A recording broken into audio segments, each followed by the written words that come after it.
Doctor साहब, Sheikhupura, Sahiwal, Faisalabad, central Punjab और हमने देखा है कि सेंट्रल पंजाब में नून लीग की गिरफ्त खासी मजबूत है। इन हलकों में जो कैंडिडेट्स मैदान में उतरे हैं, यहाँ भी बताया जा रहा है कि एक तो मजहबी फैक्टर है और बरादरी सिस्टम बहुत इफेक्ट कर सकता है वोटों को।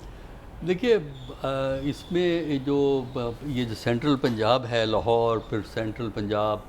नॉर्दर्न पंजाब भी कह लें, रावलपिंडी तक, इस एरिए के अंदर रवायती तौर पर PMLN जो है वो ज़्यादा मजबूत माजी में रही है। और देखा जाए तो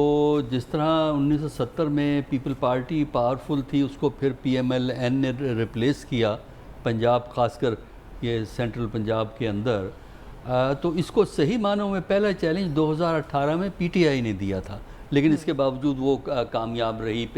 PMLN। तो अब भी हमें यही नज़र आता है कि इस इलाके के अंदर से लाहौर और सेंट्रल पंजाब अप टू पिंडी का जो इलाका है, यहाँ पे चांसेस जो हैं वो PMLN के ज़्यादा हमें नज़र आते हैं। लेकिन अच्छा। एक चीज़ जो देखने वाली है, आपने पूछा बरादरी का वोट, ये चीज़ें अपनी जगह हैं, लेकिन अगर हम कैंपेन पे फोकस करें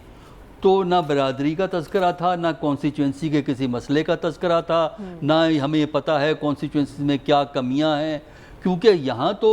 एक नेशनल लेवल की एक डिबेट जलसों में चल रही थी, जिसमें PMLN वाले PTI पे गंद उछाल रहे थे और PTI वाले PMLN पे और उनके साथियों पे जो है तनकीद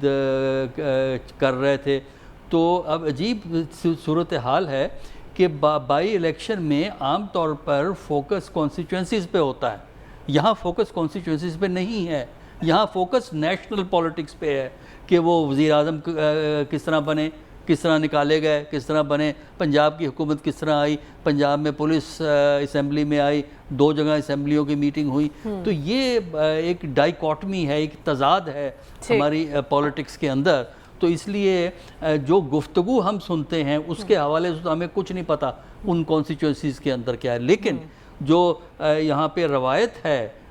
उसके हिसाब से इन इलाकों में PMLN आम तौर पे मजबूत रही है। यहाँ नून लीग के कैंडिडेट्स को आज हासिल